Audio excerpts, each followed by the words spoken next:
Тайна событий с мигрантами на белорусско-польской границе раскрыта.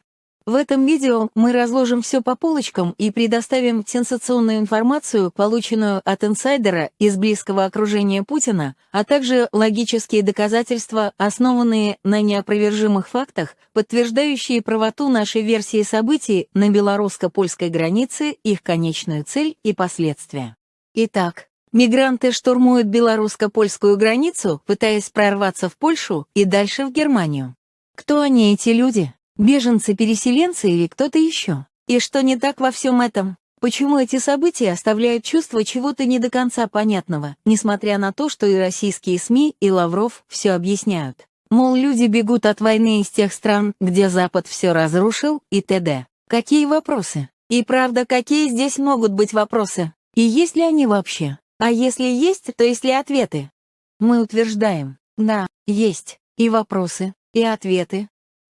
Для начала давайте определимся с понятиями. Кто такие беженцы, а кто переселенцы? Беженцы — это люди, бегущие от того, что угрожает их жизням в их стране. Они готовы бросить все, лишь бы спастись. Переселенцы — это те, кто переезжает по экономическим соображениям, так сказать, за лучшей долей, пытаясь найти на новом месте лучшие условия жизни. И те, и другие всегда выбирают самый простой, безопасный и быстрый способ достижения своих целей, максимально гарантирующий вероятность успеха. Вопрос первый. Эти мигранты — это беженцы? Ответ начнем с вопросов. Почему это вдруг все началось, и началось так внезапно? Никто никуда не бежал, и вдруг побежали. Ведь никаких новых событий, несущих угрозу жизни мигрантам, в этих странах не было. А значит, они явно не беженцы. И этот факт они подтверждают сами, когда объясняют свои действия. Мы едем в Германию, потому что у нас в стране плохо, нет работы и так далее, а в Германии хорошо, и там наши соотечественники. Так значит, они переселенцы. Или нет? Давайте разберемся. И здесь главный вопрос, требующий ответа, почему именно через Беларусь? Что граница Беларуси хуже охраняется? Нет, не хуже, а даже лучше, чем другие. Или может эта граница длиннее? Тоже нет. Граница Украины с Евросоюзом длиннее, а охраняется хуже. Так почему не через Украину, например? Или не через Молдову? Или не через Калининградскую область России? И зачем вообще приезжать в страну, которая не в Евросоюзе, а только с ним граничит? Почему не напрямую? Или что с получением туристической шенгенской визы есть какие-то проблемы для граждан этих стран? Тоже нет.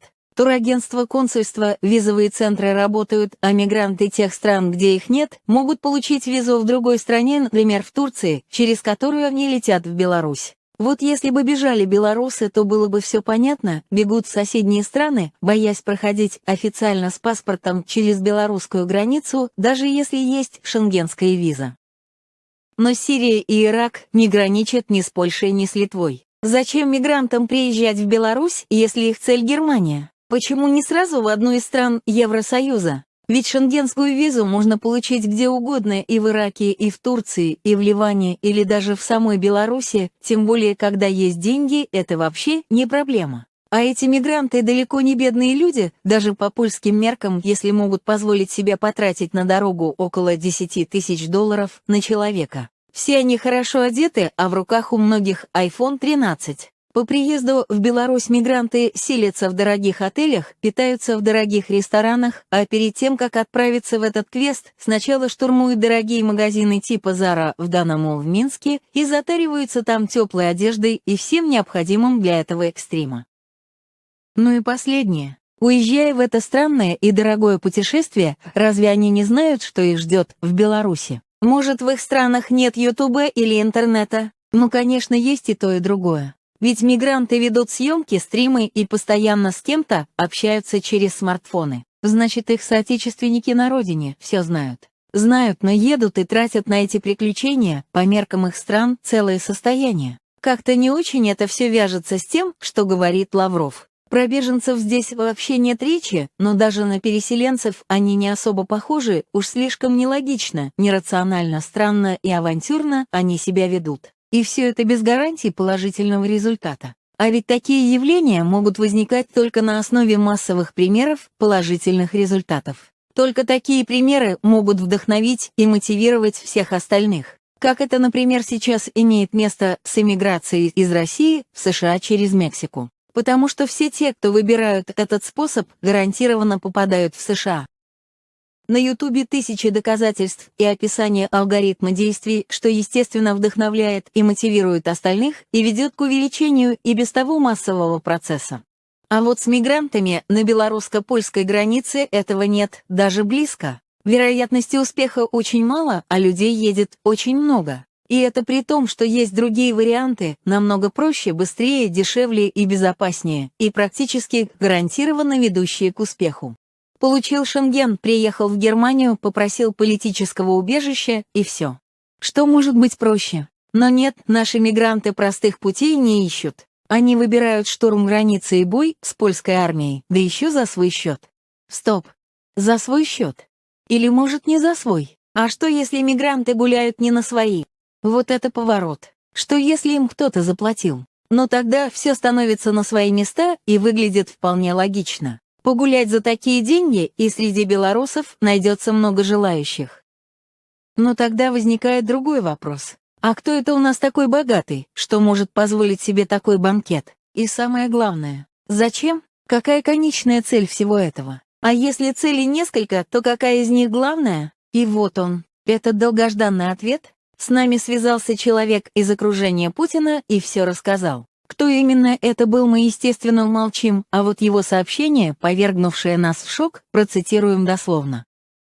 Главная цель Путина в отношении Беларуси – это ее аннексия. Но как это сделать, да еще без последствий? Как с Крымом не получится. Договор с Лукашенко тоже не вариант, он для всех нелегитимен. Через референдум можно, но его результаты никто не признает.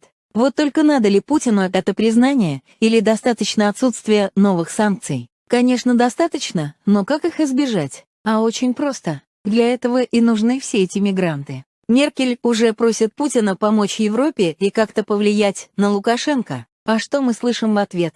Ну, конечно, помогу, чем смогу. Если от меня что-то будет зависеть, отвечает Путин. То есть он говорит, что рад бы помочь, но Лукашенко президент независимого государства и приказать ему Путин не может, только попросить. И даже уже 2 раза говорил с ним об этом по телефону. А тем временем Польша и Литва продолжают страдать и тратить свои ресурсы.